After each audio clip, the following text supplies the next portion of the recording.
first question. Do you have any questions on the rubric? Don't worry about writing the DDQ yet. We're going to talk more about that later. Right now, all I care about, do you get it? Do you get the rubric? You understand what I'm talking about here? Rubric. Move. Oh. Good day. No, it's the way Rick said it.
So any questions, your warm-up is to actually write down any sort of questions or concerns on the rubric.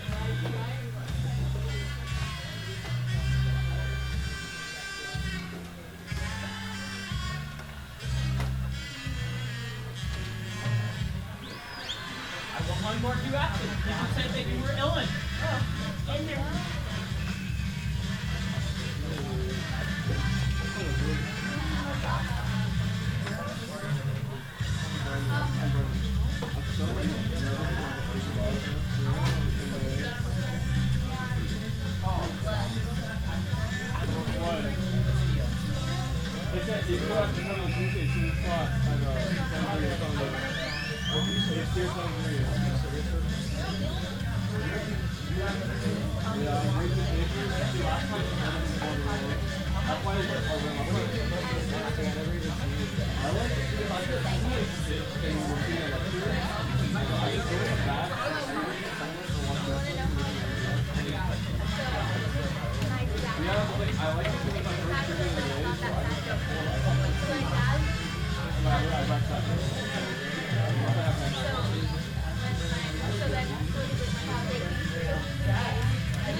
All right, so ladies and gentlemen, boys and girls, children of very similar ages. How was your weekend? Football Fest. Who went to Football Fest? You saw me at Football Fest. There you go. All right, who went to Spamalot? Did anyone do both? I did both. Okay, so I thought there was this really cool genius thing of the double feature Spam Fest. That worked really well. So, anyone else do anything interesting besides Football Fest, Spamalot, anything? No? Well, what happened? How was the SAT? It was good, as far as SATs go. Really? So isn't it changed from what it used to, or has that change happened yet?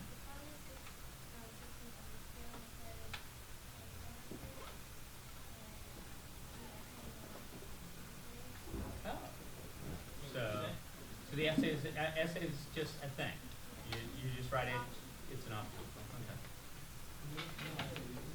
Right there next to Mr. Jefferson. There we go.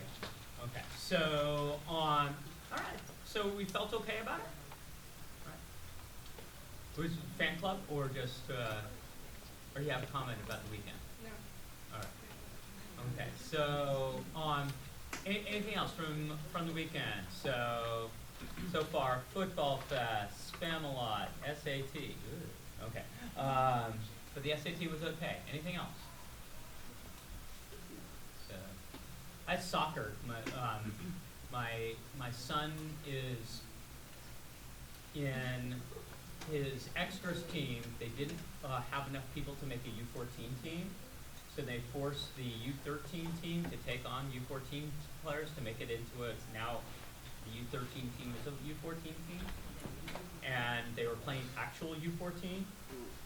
And my son is the goalie, and it's kind of like target practice. The other team rolls up, gets past all the defenders, and then takes target practice on my son. So it's very unnerving as a parent to just see everybody just kicking the ball at him all the time. So it's good practice for him, though, right? Yeah. That's what the coach keeps telling him.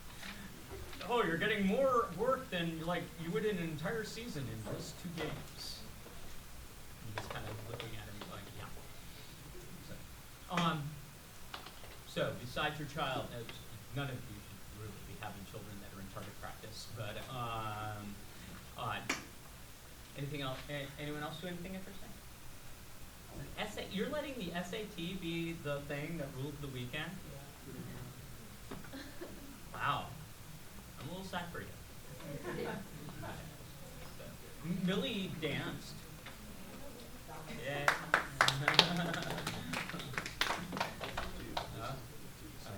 Okay. This is the way you want to play it.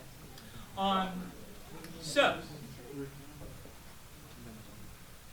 what do you think of this rubric? Rubric thoughts. Okay. So, what about the rubric? Different from world history, Okay. How? the synthesis. Yeah. I So synthesis, it's a thing. What does anybody know what they're looking for when they're talking about synthesis? What the definition is? Ricky, what's synthesis?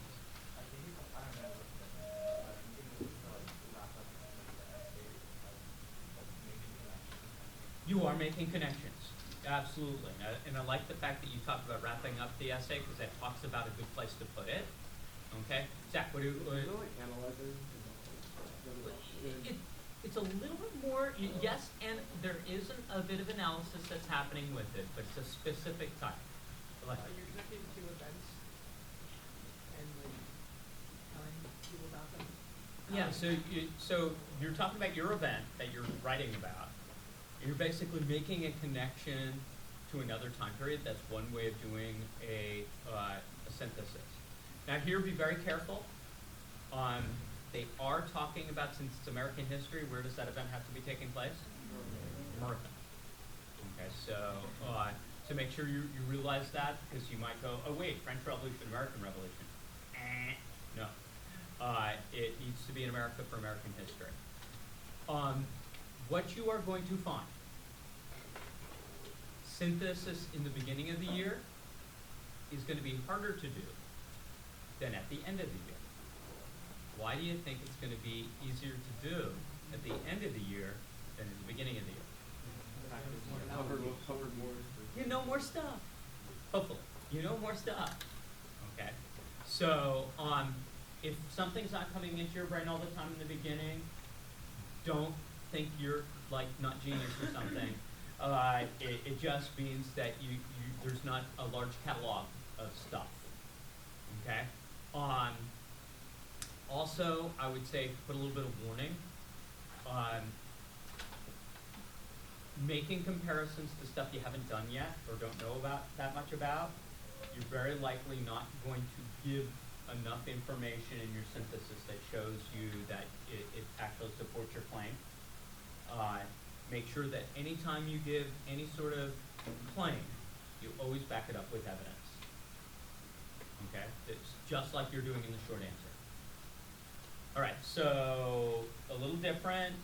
Synthesis, it's a thing. What else, as far as looking at this rubric? Did you just the study of rubric? What else did you, concerns, questions, comments do you have? Seven. Seven. Oh, okay, I was trying to. Out of 7. Okay, yeah, so it's just out of 7. So just taking that thing for a moment, 7 points, and 2 of them are based simply on what?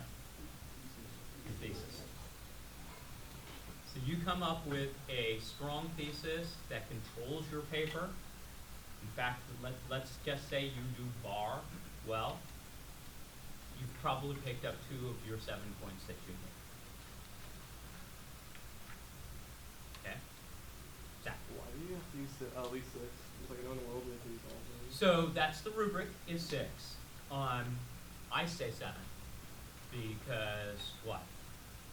Why would I say that you should do 1 better than the minimum in the rubric? Yeah. Yeah. Because the way they grade, it's weird. It's good but bad. The way that they operate on the college board is that if you do something wrong, it's as if you did not do it. And so therefore, thinking that that's the way you do it, you basically, you do 7 things. Well, let's say you go to 1 and, oops, this one wasn't good. They'll keep going. Because it's as if you did not do it. And you can still get that 6 points that way. And remember, if you don't hit the lowest part of the rubric, you don't hit the 6, then it doesn't matter if you did 5. Because they'll only give you credit for, well, they won't, you will not have reached that point on the rubric. Coming close is not enough. Yeah.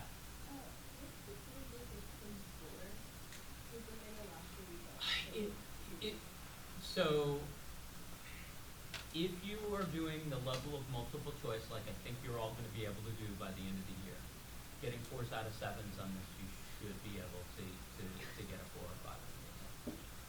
So, you want, my guess is that you want to shoot for at least a 5 on this, but remember, it also means you're doing well on the multiple choice. Yeah. What do people usually like this one? They don't get this out of this one. So at first, it's synthesis. For some reason, people are just getting that synthesis point is tough to get at first. You just don't know enough stuff. Second place where I see a lot is there's 2 different ways of doing context. You can do context for a document in particular, and you also have to do context for the whole. And what people do is they get that confused and they keep doing the individual context, but they never give the overall. And so they don't get that second, so they don't get the overall context thing. The third is their outside information. They allow themselves to be controlled too much by the documents, and they don't really bring in anything new, and so they don't get that outside information point. Okay? All right. Okay, so, all right, so I'm going to roll out the DBQ in little bits. And what I wanted to do is before we actually used the rubric to do anything, I wanted you to just kind of see it and have a little bit of an understanding of it. Is there any last things I can do as far as clarifying the rubric itself? All right, so everybody right now just do a deep cleansing breath. In with the rubric. Out with it's already Tuesday. Okay? It's like you've already got 2 days of credit done. Okay, because getting through this stuff's not hard at all. So one more time, in with, I have to write something, to 4-day week next week too. All right? Okay. All right? So, unless you're having to atone, then, okay. Oh.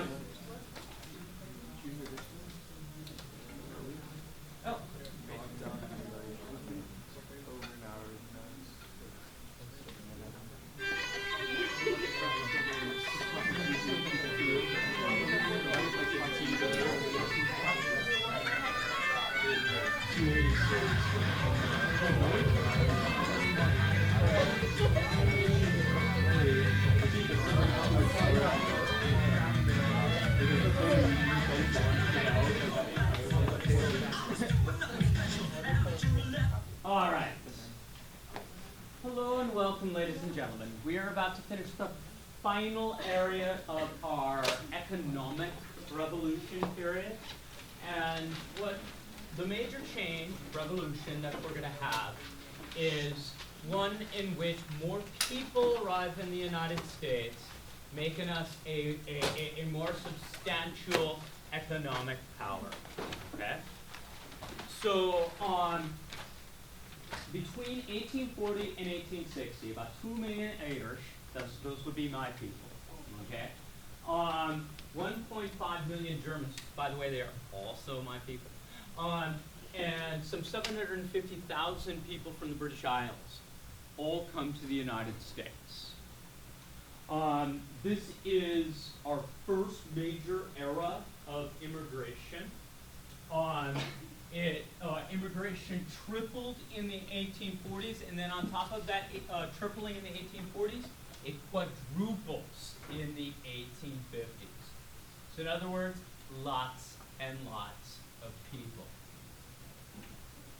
Historians sometimes call this old immigration. The name doesn't work so well anymore because what happened was, in the 1890s, there was another big era of immigration, and they called that new immigration. Well, you had old immigration in the 1840s, and you had new immigration in the 1890s. What happens if you have another era of immigration? The newer immigration, okay? Newest immigration, nouveau immigration.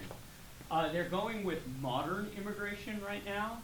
But how long can you use modern immigration? Will modern immigration work when we're talking about this 50 years from now? Okay. Anyway, this is these eras of immigration will bring about a great deal of cultural change in the United States. It will also bring about a great deal of cultural conflict in the United States. And then finally, it also helps boost the American economy so that the United States actually becomes a competitive nation in the industrial world. So, the first story we want to talk about here. In order to understand it, you have to go all the way back to the Columbian Exchange.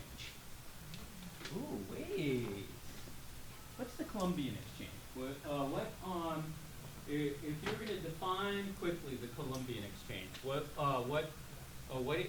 is the Columbian Exchange? What's the Columbian Exchange? Exchange of goods and plants between Europe and Israel. Yeah, so a whole bunch of new stuff, like animals and stuff like that, came out of Europe and came into the Americas. And a whole bunch of stuff from the Americas went back to Europe. And the part of our story we're going to focus on is this fabulous little thing called the potato. The potato, the marvelous, marvelous thing. It's about potato. It's like a meal in a little brown skin, right? Okay. It's an amazing thing. Because you know what you can do with the potato? You, with but 2 acres of land, you can plant enough potatoes to feed a substantial family. And so you know what they started to do in Ireland? Whoa. On their 2 little acres of land, they start to have substantial families, okay? So substantial families, you know what that means? Lots and lots of babies, okay? Lots of babies, lots and lots and lots and lots and lots of babies, and lots of babies after that, okay? So many babies are born that the population of Ireland will grow to a staggering 8 million people. 8.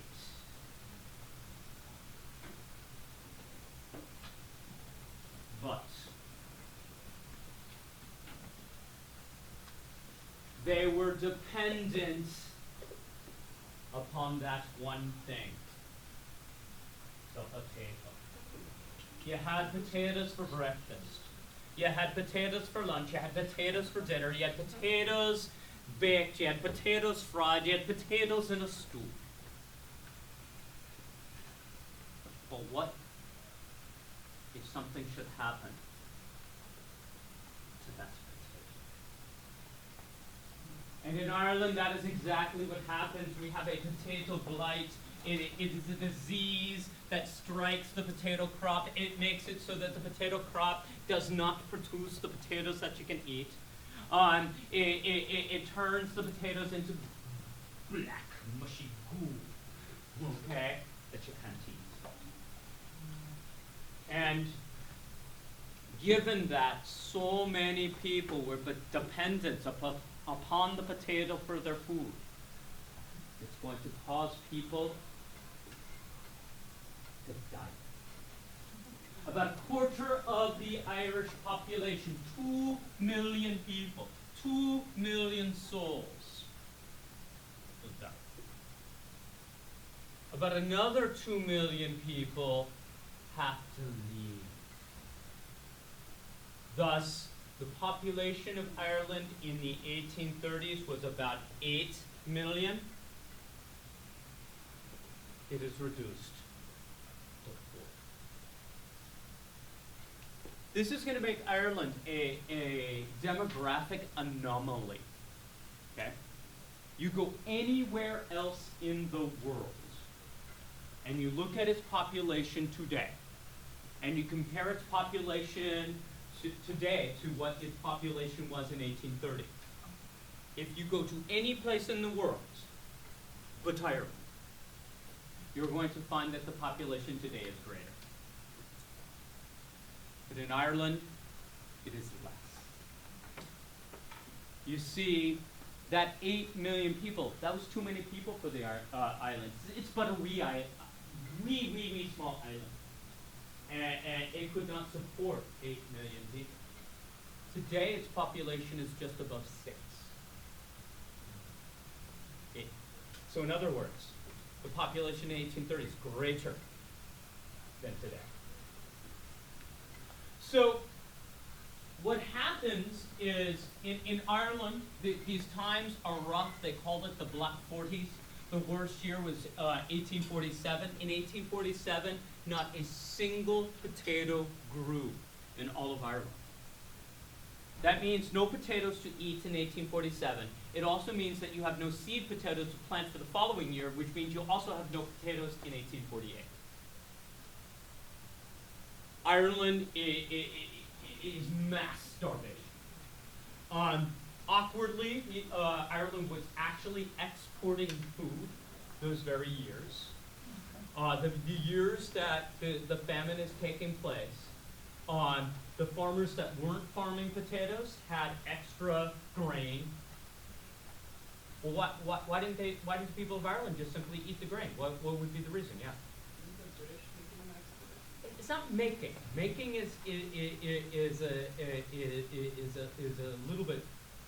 What it is that you're selling your grain, and You have absolutely no money because you are starving, right? Can you pay for the grain in order to eat?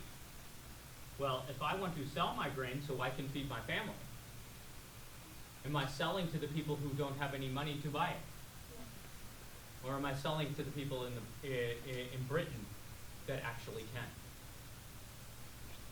And so it's horrific that the marketplace was doing this, but what was happening is that there were some farmers who were sending their food to England at the very same time that their neighbors are starving because their neighbors had planted the potato. Okay, so you can kind of see what's happening here, right?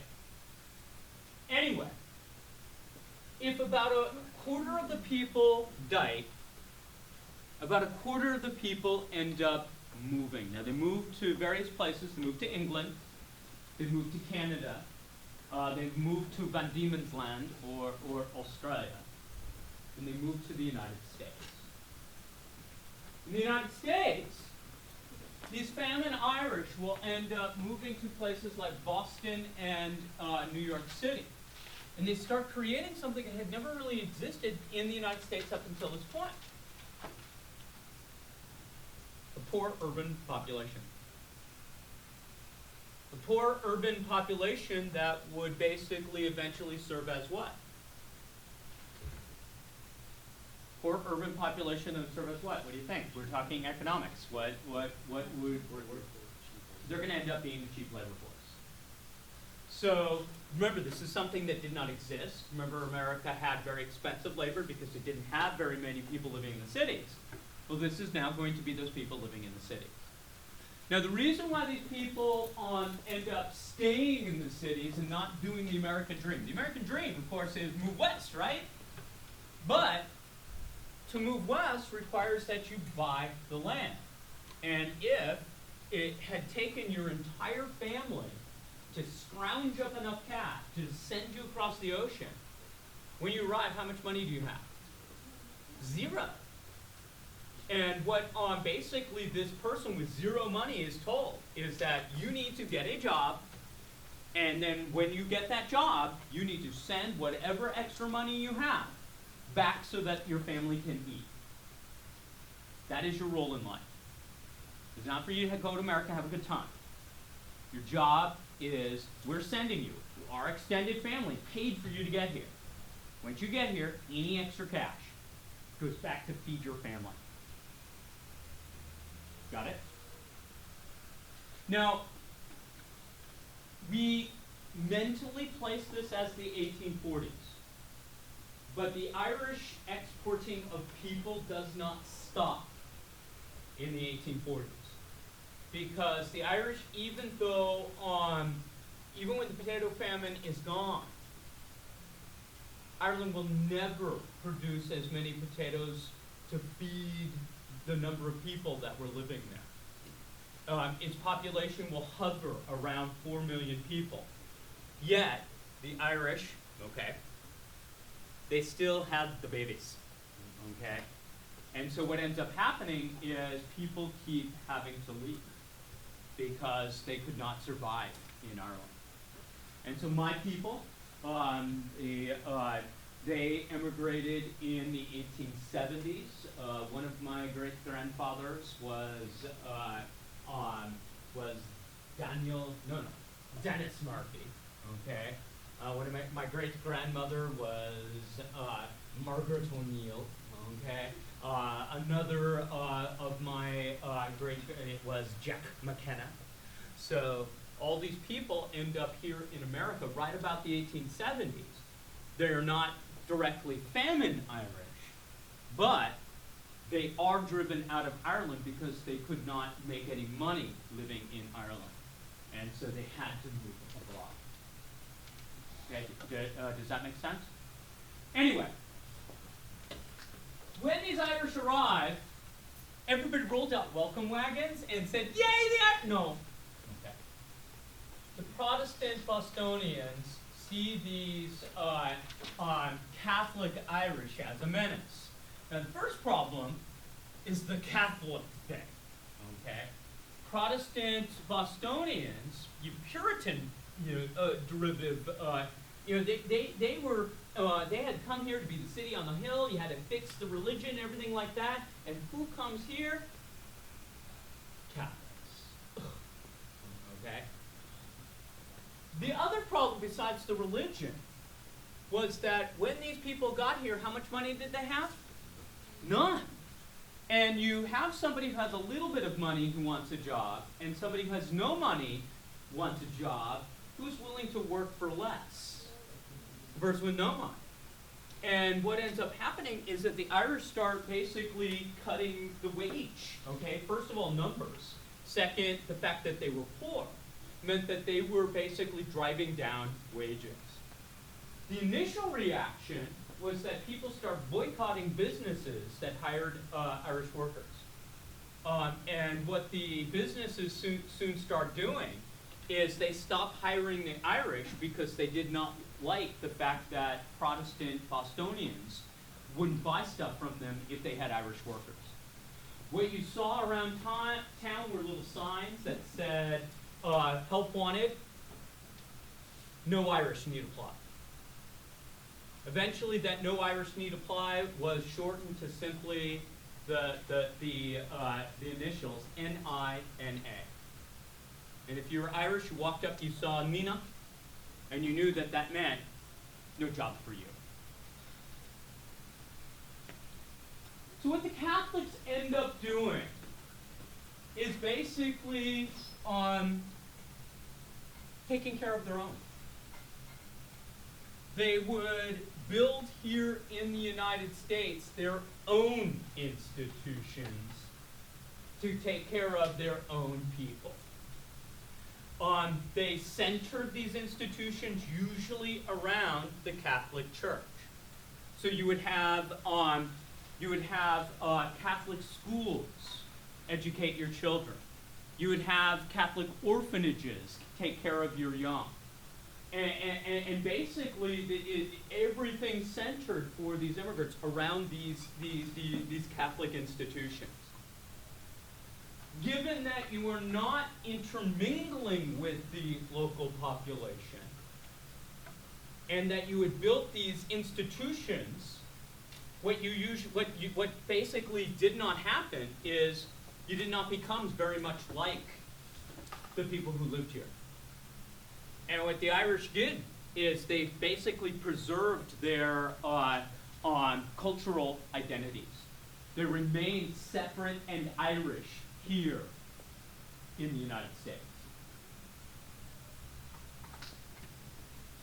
The other thing they did, besides surrounding the Catholic Church as a way of protecting themselves and their interests, they also formed what we would characterize today as gangs. There was a movie a few years ago, you might have heard of it, called The Gangs of New York. Well, that's what basically these people were doing in order to protect themselves from any sort anything happening to them by via the Protestant majority. The Irish Catholic minority basically created self-protection gangs.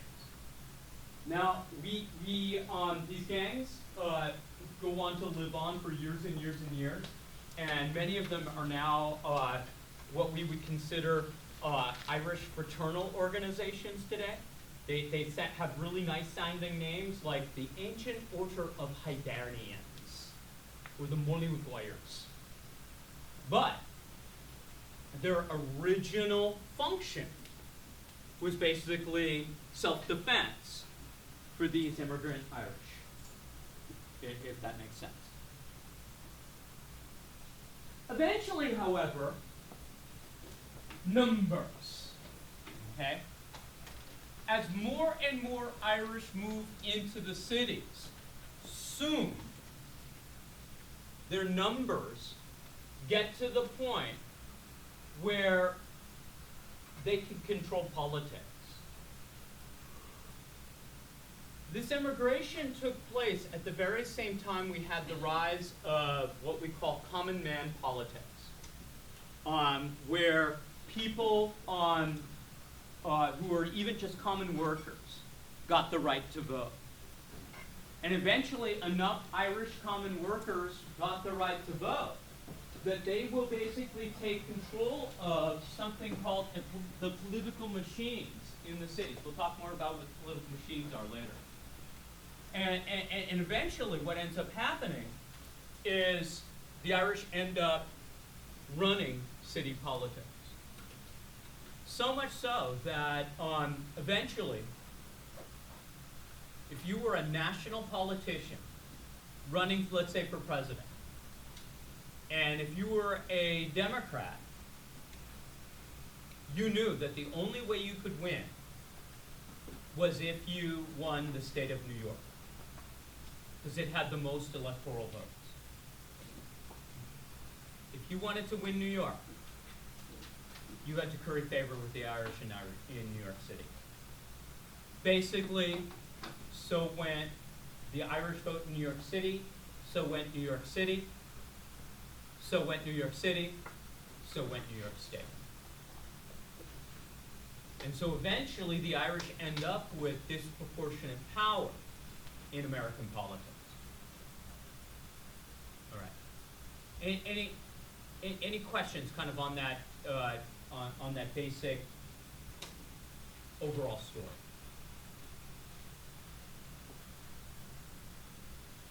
The second group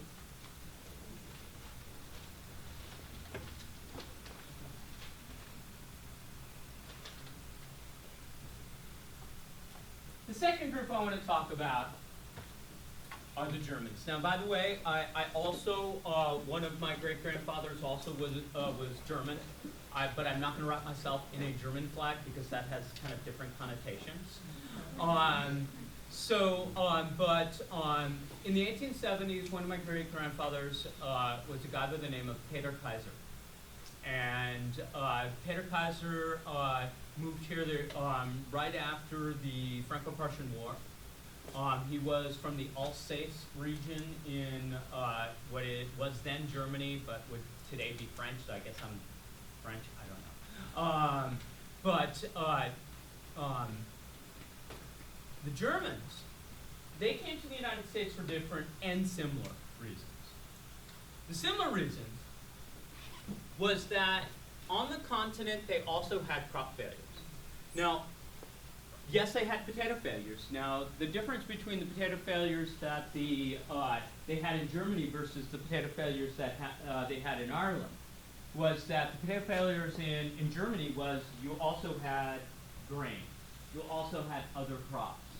And the Germans were never as dependent upon the potato the way the Irish were.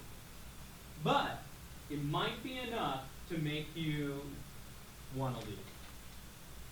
The second reason why people came was political.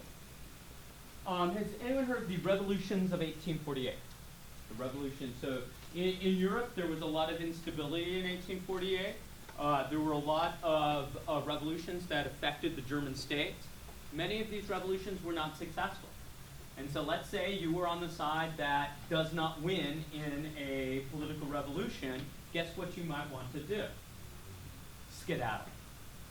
And so basically these crop failures, also with these revolutions of 1848, Germans moved to the United States, but these Germans are not dirt poor like the Irish were. And what not being dirt poor does, it means that you have a little bit of money. And here in America, if you had a little bit of money, you could do something that you couldn't really do so much in Europe. You could buy land. And so these modestly wealthy immigrants, they're going to buy the land, but where do you have to go to buy the land? You have to go west. So they buy land in Wisconsin, in Iowa, in Missouri, and they are basically part of the American westward movement. The difference, however, is that German immigrants were oftentimes better educated than a typical American immigrant. American immigrant. an American westward mover. These people had a tendency that when they moved westward and they helped found a little town, one of the first things they want in their little town is public education for the kids. One of the holdovers that we still have today from this attitude toward public education is, how many of you went to the kindergarten? Okay, kindergarten. Okay. The other thing that the Germans brought with them, they brought attitudes of being in favor of the arts. And even if you're way out there in some town, way out there in the West, do you want to sacrifice? Can you live without your Ludwig van Beethoven? No. So you are going to bring Beethoven with you. And so one of the first things, so A, you set up your school. Next, you set up your Philharmonic. Okay? Because we shall have music in the West. The last big thing that these farmers brought, or these Germans brought them, was in Europe, slavery. It's not so much of a thing. So in the United States, it was there from day one. But if you're an immigrant from Germany, where slavery isn't a thing, and particularly if you were probably on the losing side of a revolution, meaning that you were probably a little bit more radical than everybody else. These people who arrive in the United States, when they think about the institution of slavery, they go, what? And so very solidly, in places like Wisconsin, Iowa, and would you believe Missouri, you have these very powerful anti-slavery attitudes. Now remember, Missouri came in as a slave state. But later, when we are in the midst of the Civil War, one of the places where the Civil War was very much not between the states, but within a state, was in the state of Missouri. Some of the nastiest neighbor-to-neighbor fighting in all of the Civil War happened in Missouri. Okay, if that makes sense.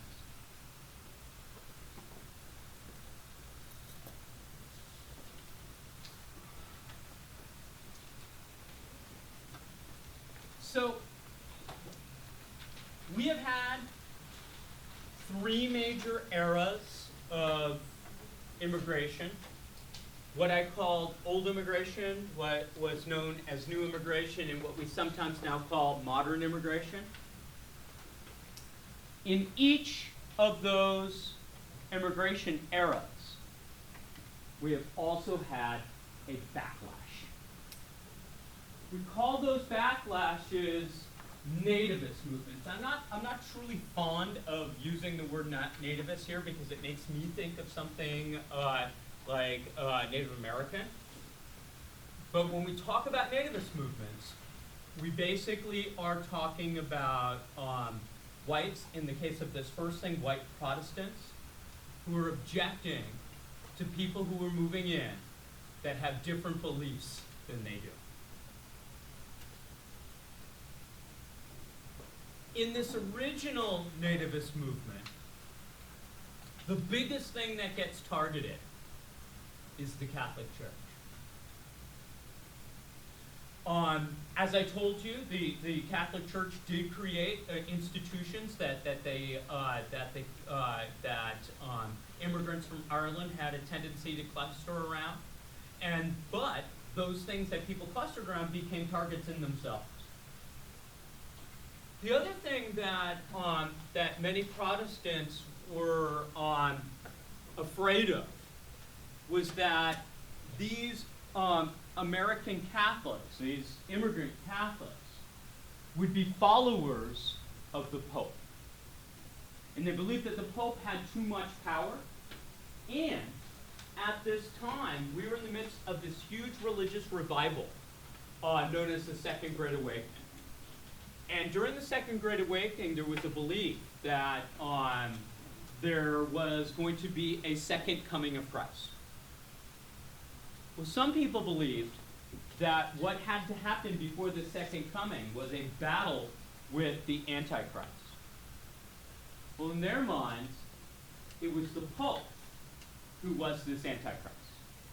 Okay, so yes, I know today we kind of think of there's less of an anti-Catholic attitude in the United States that as far as what existed back then.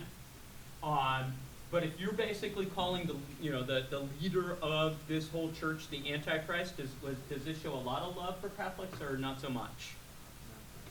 Not so much. This is going to lead to the burning of Catholic churches. What this image is, it's really small. It was a Bible burning in the middle of Philadelphia. And you're going, what? People would burn Bibles? Wouldn't they consider it to be not properly Christian to burn Bibles? Well, these were Catholic Bibles, so they could be burned.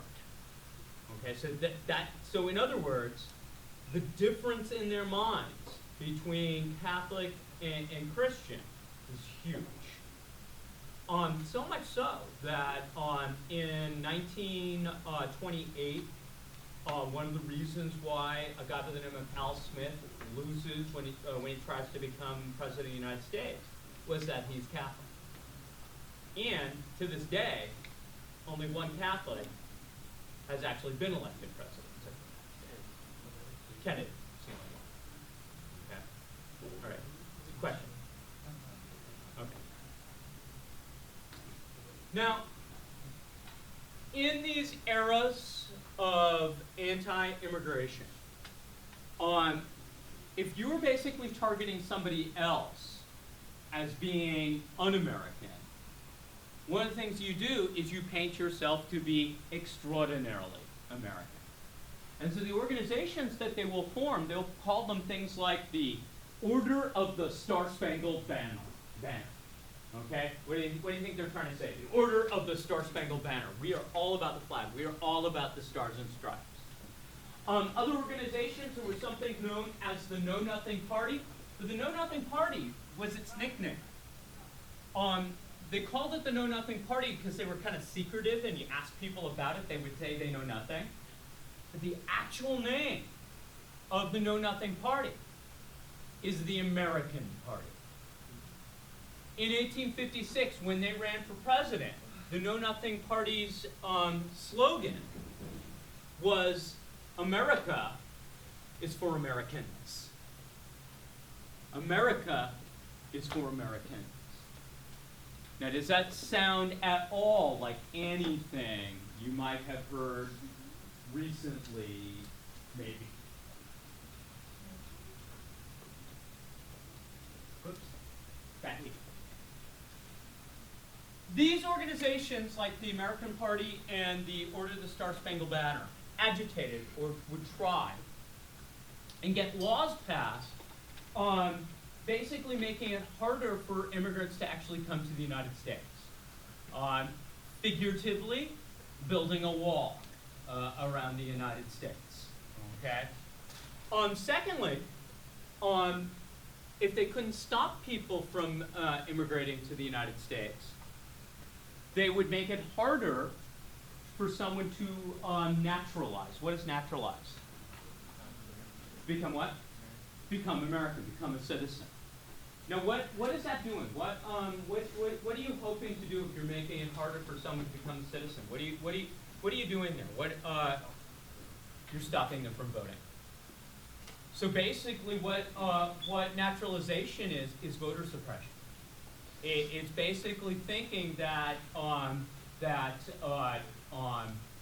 naturalized citizens would more likely vote for your opponent. So what you're going to do is make it harder for them to become citizens so they can't vote. Anyway,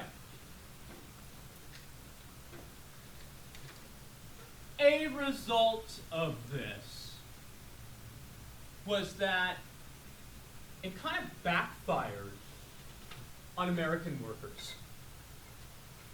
Now, I told you the original attitude was that the Irish worked for too little money. But as it becomes one big workforce, one big industrial workforce, what employers would do is they would take advantage of people's prejudices.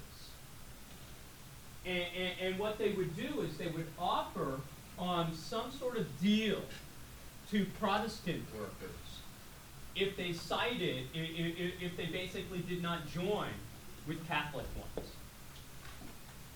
Well, the net result of this is that workers in general end up suffering because they're not all on the same side. By basically appealing to people's prejudices, you basically did what we sometimes call divide and conquer. And so you have, let's say, 100 workers, and 40 of them are Catholic. Well, you basically, instead of now having 100 workers, you target 40 of them as, oh, don't do anything that helps them. And suddenly it's only those 60 workers who have any sort of voice. And thus that group is going to be easier to control, if that makes sense. All right. Did that far faster than I wanted to. But any questions on kind of what has kind of happened here with immigration? So let me let me hit some high points one last time. Basically, the first thing that immigration is going to do is it's going to change everything as far as the United States as being an industrial power. We did not have a cheap workforce. This is going to make it so we have it. But the immigration issue is oftentimes going to be used to divide this workforce based on who they are and where they're from, as opposed to just allowing workers to join together as a whole. Okay.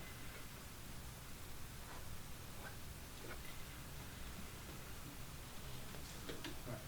Let's see if you can put this together into your own words. What I'd like you to do is say, what are the effects of early immigration on American society? When I say society, you could be looking for something in politics, something economic, or something social. Why don't you come up with 2 examples?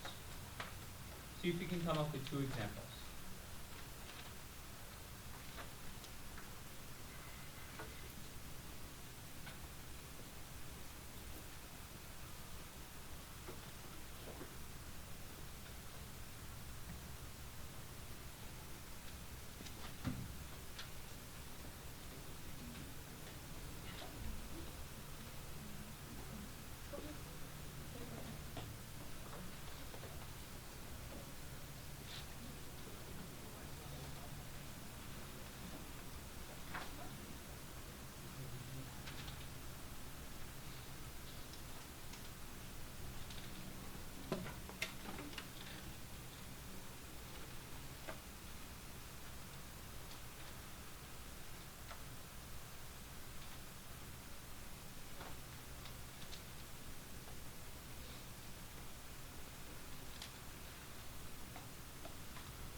So finish up the sentence that you're writing.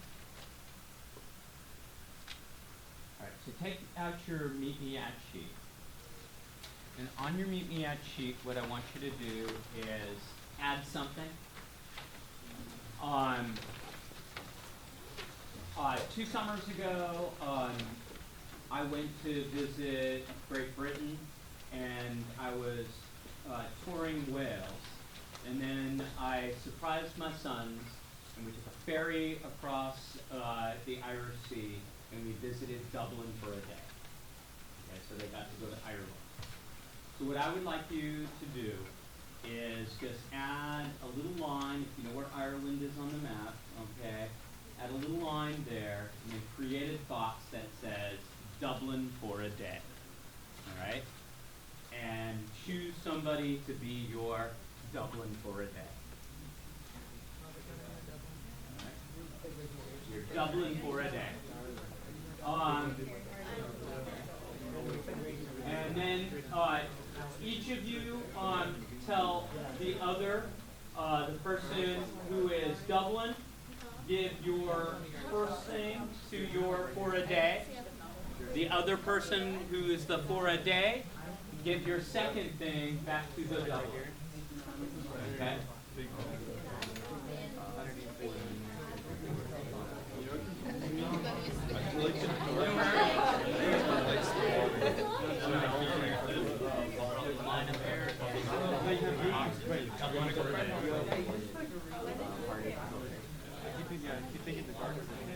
You could do it Trinity College. Trinity College is, if you look at it, is the basis for the Hogwarts Library. So there's that.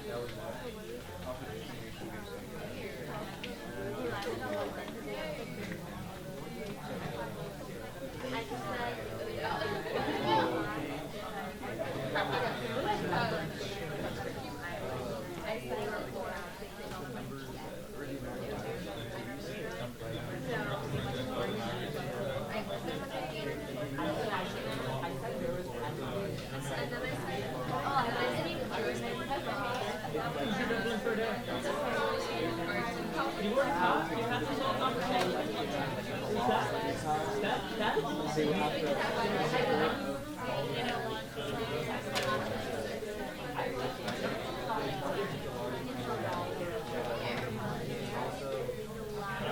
Some went such as there you go.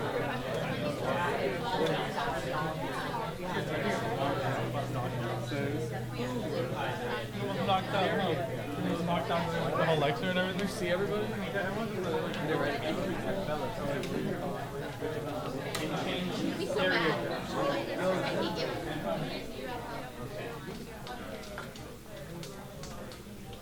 Okay. So thank your Dublin or your for a day.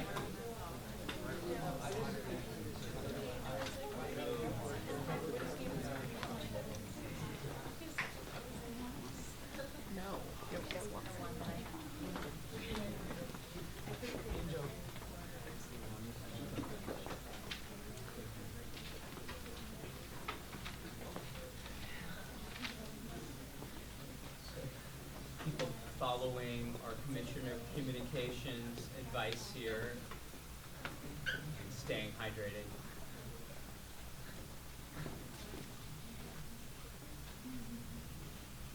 Carry any water? Also very nice. All right, so on 3 volunteers? 1 volunteer? 2 volunteers? 3, 4. Okay, so 1, 2, 3, 4. Okay. What? No, it's all good. It's great having 4. All right. So yeah. So okay, get it started.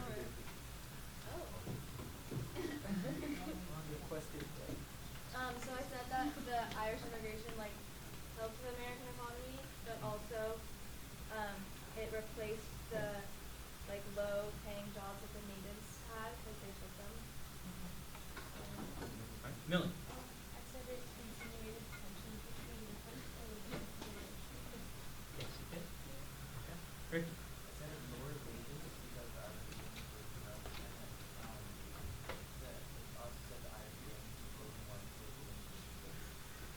Okay. Zach. The politics became unbalanced, and that's why they made it harder to become an American. Policy, that's why they made it. So, that's why. I definitely would say that people did try and make it harder to become American, but I'm not quite sure if it's because the politics became that was the direct cause. I think it was more of a reaction to the fact that people were different religions and that type of thing, as to the reason why they did it. And just one last clarification on wages being lower. It's one of those things where initially yes, but eventually we expand the economy and there are more jobs available. So the overall American economic system increases dramatically with the increase in immigrant labor. All right.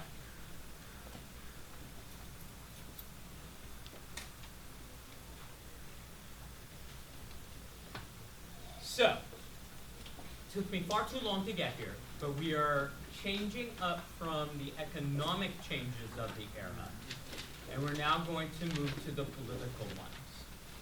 And so, what we're going to get here is a massive political change in what is in fact a democratic revolution. Now, before I begin here, I want to make sure that one of the things that you're going to understand is that we're going to become far more democratic during this time. Far more people are going to get the right to vote. But expanding the vote has a very interesting effect. It makes groups that still do not have the right to vote, it like almost puts a spotlight on them. So here's an example. If you start off this era with only a few people who have the right to vote, okay, wealthy and yes, they would have been male, but it was a relatively small group. And you basically take the majority of the population, and the majority of the population is not so wealthy men and not so wealthy women, and then you only give the right to vote to the not so wealthy men. You basically put a spotlight on the not so wealthy women that they are still not able to vote. In other words, it actually increases the gender divide when you gave the poor white men the right to vote. Yes? You said not so wealthy women. Interestingly enough, wealthier, again, I'm talking the majority group, but wealthy women initially had the right to vote in places like New Jersey. And then New Jersey, actually, after women voted a little bit, expressly took the right to vote away from more wealthy women. And it could have been around the same time that they started to give the right to vote to less wealthy men. So, yet again, putting more of the divide based on gender, if that makes sense. All right. So, so basically, just want to I wanted to kind of get that into your brain. But the flip side is, far more people are going to be voting than had ever voted before in human history.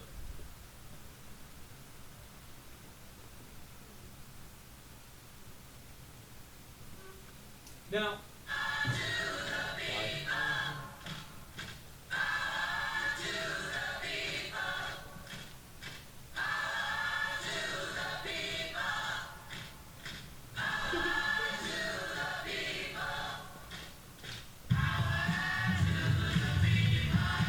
all right. So, in this era in which we have a democratic revolution, interestingly enough, some of our best information about what was happening here is given to us by a French dude. Okay? This guy, his name was Alexis de Tocqueville. And he was sent by the French government to take a look at how Americans were dealing with people who were to be punished for a crime. We were putting people in penitentiaries or prisons. The French had other ways of dealing with people that committed crimes, okay? And they were interested in this possible non-lethal means of dealing with things. And so Tocqueville is sent here to come watch. And when he gets here, Tocqueville is fascinated with America. He stays here and he just basically starts writing down all his observations. And so it makes for a really rich primary source for us today to take a look at what was happening back in the United States back then. He wrote thousands and thousands of pages, okay? I will not make you read the thousands of pages like I had to in grad school, but I'll kind of salt you with a few of his observations every now and again. Anyway, one of his observations was, it is the constant fact that at the present day, the ablest men in the United States are rarely placed at the head of affairs. In other words, what Tocqueville was arguing is that once people got the right to vote, they refused to elect their intellectual superiors. That basically, once every man could vote, somebody would be sitting there saying, "Hey, I went to Harvard! I know everything! I'm smart!" And people went, "Who cares?" Why do you think the people did not vote for intellectually superior Harvard did? And they voted for other people instead. Why do you think, Robert? Harvard dude probably is wealthier, so that might be a reason. What else might it be? Yeah. Yeah, they want people who relate to them. Harvard dude sits up here going, "Harvard, yes." Okay. And basically, what people are looking up at Harvard dude and they're going, he knows nothing about my life. Harvard dude does not understand. Okay? He doesn't feel me. Okay? I want to vote for someone who knows me. Does that make sense? And so Tocqueville found this fascinating. Why wouldn't you vote for the most educated smart dude? Why? Okay? And the fact that people just had one given a choice would vote for somebody who Tocqueville just thought was completely not qualified. He was amazed. What Tocqueville basically went on to kind of write about is that here in the United States we had some sort of evolution. Almost like a different type of mankind has emerged. He said that that in Europe you had aristocratic men, okay? Aristocratic men who we all know that are betters, know better, okay?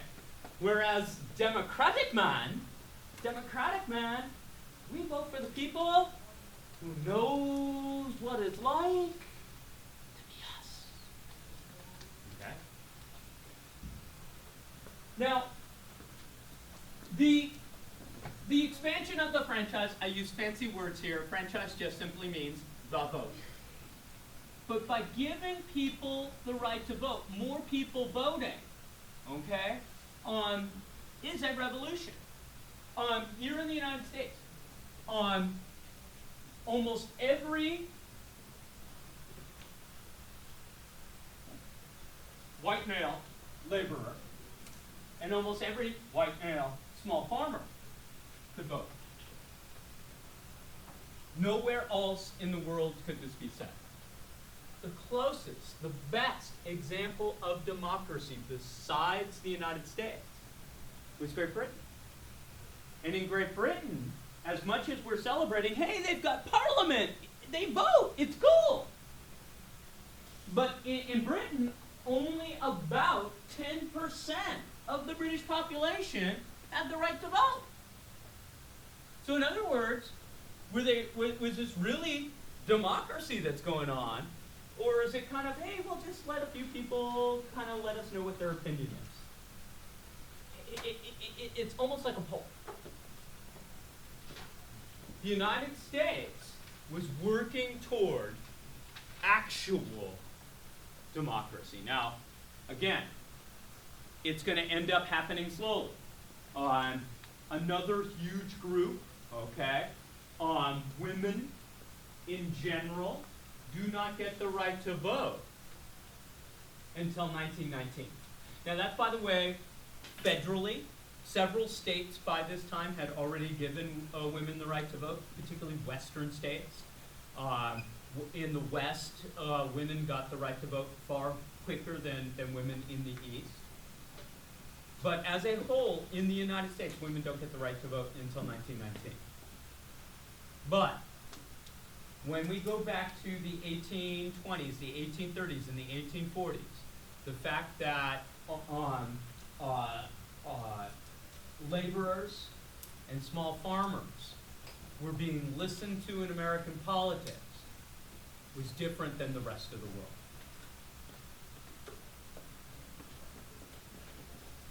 Now, this is what changes when they end up giving more people the right to vote. So here is just kind of what I would call the change over time study. So let's go back to before people were voting. And the main people that were making decisions here in the United States were notables, okay?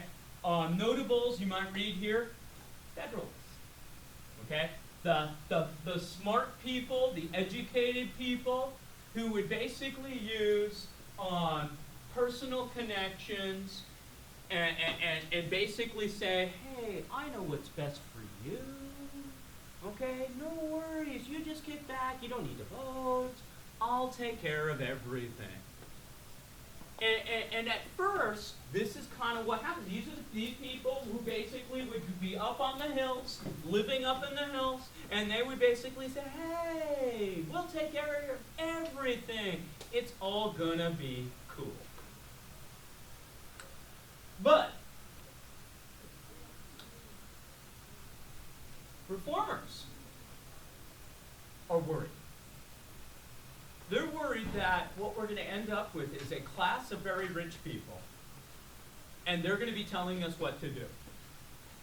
And basically, that isn't what they believed was the promise of the American Revolution. That the promise of the American Revolution was that more people, just educated farmers, should be able to help us make decisions here in the United States.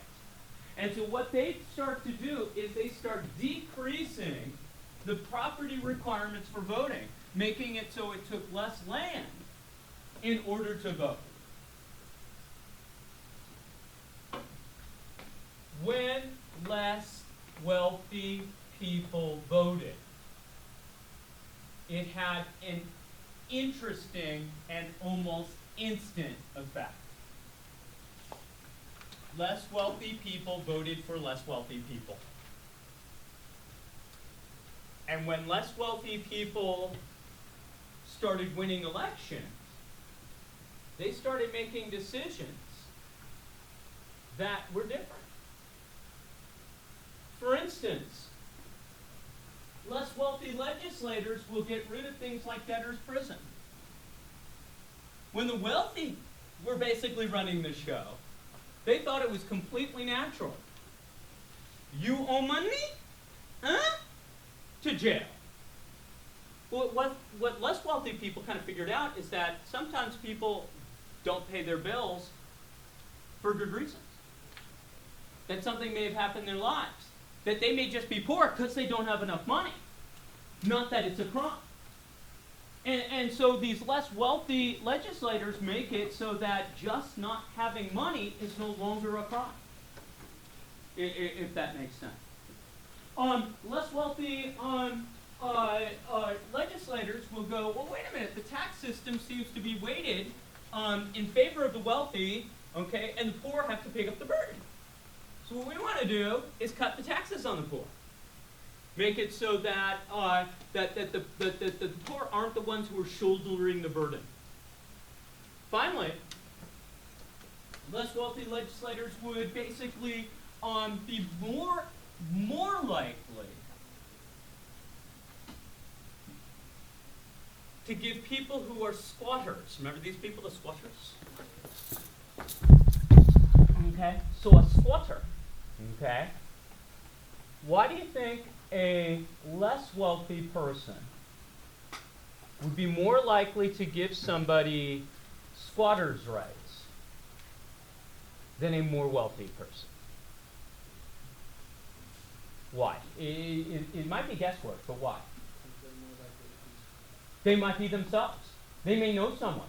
So there's going to be a more personal connection. Russell, do you have a theory? Oh, it might be. But let's toy with that. Violet. That's not a hand? Okay. Yeah. It's opportunity. Basically, giving somebody the right to get land, what they basically did is if you've been living on that land for 7 years, you just pay a fee and it's yours. Whereas a more wealthy person would go, what? You didn't do the thing to earn it. You shouldn't just get it. Also, a more wealthy person might be more likely to abide by a treaty with an American Indian nation. Whereas a less wealthy person would be more likely to identify with the person just simply living on the land. Because they're like them. Does that make sense? Now, the other thing we found out about these less wealthy people, though, is that when money entered politics, less wealthy legislators had a tendency to be more influenced by it, as opposed to less. Why do you think that's so? So if money enters politics, how does money enter politics? For what reason might money enter politics? What's that? Campaigning. Okay, so I'm campaigning. If I have the money, do I need you to contribute to my campaign? I can just finance my own, so I'm less likely to be influenced by somebody else, right? If I have no money, I need money, and so I'm going to take your money. But now that I've taken your money, you've almost implicitly made an agreement that I have to listen to you somehow. Does that make sense? So the benefits were more people, okay, are listening to people just like them. A possible problem is this is where you start to get money entering politics more. Does that make sense? So what happens here is that as these less wealthy people start getting into politics, the power of the notables wanes. They say, but I've been to Harvard. And you say, I don't care. And so the style of politics changes. It used to be good, like the old boys network. We meet at the club, and we use our personal personal connections to decide what laws we're going to pass. But in this new style, it's all about the number of votes you can get. If your team gets the most votes, your team wins. It becomes less about, oh, I think this for the good of everybody, and it's more, hey, if we can get our guy into office, he can do stuff for us. We want him to do stuff for us rather than stuff for them. It becomes more partisan, it becomes more of a struggle. And with that, you see the emergence of political parties. Now, the original guys, George Washington, was he fond of political parties? No, he could actually say he was never part of one, even though almost everybody in his cabinet was a Federalist. He could at least say he's not part of it. John Adams would also claim he's not part of politics, even though a political party got him elected. But by the time we get to the 18-teens, the 1820s, people are lining up far more based on a political party. To control a political party, we see the emergence of something known as a political machine. Political machine, it's actually very easy to understand what a political machine. What do you think a political machine manufactures? It's a machine. What do you think it makes? Votes. A political machine manufactures votes. Now, perhaps the most notable first political machine was started by a guy by the name of Martin Van Buren. And when Martin Van Buren decided, or figured out, that in order to get people to vote for you, you need to make sure they get stuff. Okay? So, let's say I just had an election, my team wins, okay? But I know the reason why I won was because Nicole went out and campaigned really hard in the district. She gave all sorts of speeches. She gave all sorts of money to my party. So after the election, I have to make sure that Nicole knows that she is appreciated. So I said, hey, you got all of Podunkville to vote for me, so now I'm going to make you the postmaster of Podunkville. Okay? Thanks for your support. Okay? So in another town in upstate New York, okay, let's say La Sierra, you helped get some more voters out, and so I'm going to make you the letter carrier for that entire district. What basically this is called is patronage. You did a service, I give you a reward. This is the fuel for what is known as a political machine. Martin Van Buren will go on and basically invent the Democratic Party. He is going to be the one who uses this idea of patronage to create what will become the National Democratic Party. We basically recognize him as the founder. Andy Jackson will call his system of patronage the spoils system. We'll leave you guys on this one. There's a lot of stuff. You don't need to write this down, but let's see if it sort of clarifies. Martin Van Buren, who I said was this kind of creator of political machine, he once said, "Those who have wrought great changes in the world never succeeded by gaining over the chiefs, but always by exciting the multitude. The first is the resource of intrigue and produces only secondary results. The second is the resource of genius and transforms the universe." Martin Van Buren, they called him the little magician. He could make votes appear. Whose genius do you think he's talking about there? Who's the one who came up with that system? Yeah, he's talking about his own genius.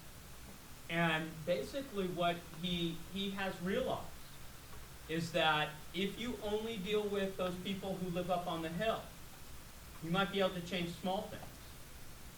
But if you come up with a system that is for the everybody, you can change everything.